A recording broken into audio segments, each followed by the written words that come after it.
በአማራ ክልል በአገዛዙ ጦርና በፋኖች መካከል የሚካሄደው ውጊያም አሁንም ተባብሶ ሲቀጥልም በትናንትናው ዕለት የተጀመረውና ዛሬ የሚቀጥለው ፍልሚያም በሞጣ ቻይና ካምፕ ከፍተኛ ቁጥር ያለው የቡድንና የነፍስ ወከፍ መሳሪያም ተማርኮ አሁንም ትንቅንቁ እንደቀጠለ መሆኑ ሰምቷል። ዛሬ ሰኔ 23 ቀን 2018 ዓ.ም በምስራቅ ጎጃም ዞን ሞጣ ቻይና ካምፕ በፋኖ ኃይሎችና በአገዛዙ የጦር ሰራዊት መካከል ከባድ ውጊያም መደረጉ ታውቋል። በዚህም በዛሬው ዕለት በተካሄደው ስልታዊና የተቀናጀ ጥቃት የፋኖ ኃይሎች የአገዛዙን ጦር በበላይነት በመምታት ከፍተኛ ድል መቀዳጀታቸውም ተሰምቷል። በዝርዝር እንመለከተዋል። ይህ በእንዲህ እንዳለም በደብረ ማርቆስ ከተማ በርካታ የፌዴራል ፖሊስ አባላትን ጭና ስትንቀሳቀስ በነበረችው ፓትሮል ላይ የፋኖ ሰርጂካል ኦፕሬሽን ምድብተኞች በፈጸሙት የቦምብ ጥቃት ከተሰበሰቡት የፖሊስ አባላት በተጨማሪም ተሽከርካሪዋ ከጥቅም ውጭ መደረጓ ታውቋል። በተመሳሳይ በዚሁ በጎጃም ቀጠና ከሰሞኑ በስፋት የሚናፈሰውን የመንገድ መዝጋት ጉዳይ የአማራ ፋኖ ብሔራዊ ንቅናቄ ምላሽ ሰጥቷል። በዝርዝር እንመለከተዋለን። ሰላም ጤና ይስጥልን። የተከበራችሁ የሚዲያችን አድማጭ ተመልካቾች አብራችሁን ስቆዩ እነዚህና ሌሎች ዝርዝር መረጃዎችን በስፋት የምታደምጡ ይሆናል። እናንተም ቻናሉን ሰብስክራይብ፣ ቪዲዮ ላይክ እና ሼር እያደረጋችሁም እስከ ፕሮግራማችን ፍጻሜ አብራችሁን ቆዩም። በትናንትናው የተጀመረውና ዛሬም የቀጠለው ፍልሚያ በሞጣ ቻይና ካምፕ ከፍተኛ ቁጥር ያለው የቡድንና የነፍስ ወከፍ መሳሪያ ተማርኮም ትንቅንቁ አሁንም እንደቀጠለ መሆኑ ታውቋል። ዛሬ ሰኔ 23 ቀን 2018 ዓ.ም በምስራቅ ጎጃም ዞን ሞጣ ቻይና ካምፕ አካባቢም በፋኖ ኃይሎችና በአገዛዙ የጦር ሰራዊት መካከል ከባድ ውጊያ ተደርጓል። በዚህም በዛሬው ዕለት በተካሄደው ስልታዊና የተቀናጀ ጥቃት የፋኖ ኃይሎች የአገዛዙን ጦር በበላይነት በመምታት ከፍተኛ ድል መቀዳጀታቸውም ከአካባቢው የደረሱ መረጃዎች ያመላክታሉ። በዚህ ኦፕሬሽን በአካባቢው መሽጎ ከነበሩ የአገዛዙ ወታደራዊ ካምፕ ውስጥ በርካታ የጦር መሳሪያዎችን በቁጥጥር ስር መዋልም ተችሏል።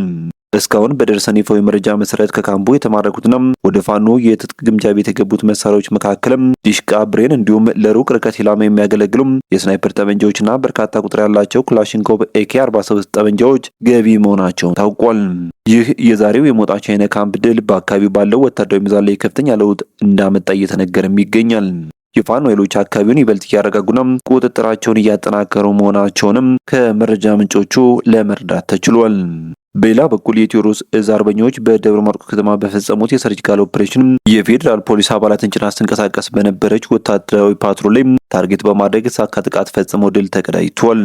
ፋኖ በደብረ ማርቆስ ከተማ አጥቢያ ሌሊቱን በፈጸመው የቦምብ ጥቃት ነው የብልጽግናን ቡድን ከአጃቢዎችን ደምሰው ድል የተቀዳጁትም ተብሏል። ጥቃቱን የፈጸሙት በአማራ ፋኖ ብሔራዊ ንቅናቄ ቴዎድሮስ እዝ 206ኛ ኮር የሰርጂካል ኦፕሬሽን ምድብተኞች መሆናቸውም ታውቋል። የፌዴራል ፖሊስ አጃቢዎችን ጭና ስትንቀሳቀስ በነበረች ፓትሮል ተሽከርካሪ ላይ ትናንት ለዛሬ አጥቢያ ሌሊት በከተማዋ መስከረም ሆቴል አካባቢ ላይ አርበኞቹ በፈጸሙት የቦምብ ጥቃት በአጠቃላይ 9 አመራር ጠባቂዎች ተደምሰዋል ነው የተባለው። ይህ በእንዲህ እንዳለም ከሰሞኑ በስፋት የሚናፈሰውን የመንገድ መዘጋት ጉዳይ ፋኖ ምላሽ ሰጥቷል። ከዛሬ ሰኔ 23 ቀን ጀምሮ መንገድ ይዘጋል የሚለው ወሬም ፍጹም ውሸት መሆኑ ተገልጿል። ይህ በእንዲህ እንዳለም በብልጽግናው አገዛዝ የጎጃም ቀጠናና ወታደራዊ ኮማንድ ፖስት አስተባባሪ በሆነው ጀነራል መሐመድ ተሰማም በደጋዳሞት ግንባር በፋኖ ብርቱ ጥቃት ተመቶ የፈራረሰውን የአገዛዙን ጦር ለማጽናናትና ለመሰብሰብ በትናንት በብር አዳማ ወታደራዊ ማዕከል መጥቶ ማደሩ ሰምቷል። ጀነራል መሐመድ ተሰማ በቦታው ደረሰ ከውጊያ የተረፉ የተወሰኑ የአማራ ተወላጅ ሆኖ የአገዛዙን አዋጊ መኮንን ሰራዊቱን ክዳችሁ አስመታችሁታል በሚል እንደ ረሸናቸው የታወቀ ሲሆን በአሁኑ ወቅትም ደጋዳሞት ላይ ሌላ አዲስ ወታደራዊ የጥቃት እቅድ እያዘጋጀ ስለመሆኑም ሰምቷል። በነ ዳንኤል ክብረት ትእዛዝነት ራሱ ውጊያውን መርቶ ደጋዳሞት ገብተ የድል ሪፖርት አድርግ የሚል ጥብቅ ትእዛዝ እንደደረሰውም ተሰምቷል። መሐመድ ተሰማና አዲሱ መሐመድ በቦታው የተገኙት ሰራዊቱ የመዋጋት ሞራል እጅግ በመውረዱም አብረው እያደሩ እንዲያነቃቁት ከሚል ያገዛዙ አቅጣጫ መሆኑ ቢታወቅም ትናንት ከሰራዊቱ ጋር ባደረጉት ውይይት ግን ከመቶና ከሻምበል መሪዎች እንዲሁም ከተራ አባላት እጅግ ጠንካራ ጥያቄም ተነስቶባቸዋልም የተባለው። የተወደዳችሁ ቤተሰቦች ለሰዓቱ የነበሩና አጫጭር መረጃዎች እነኝን ይመስሉ ነበር።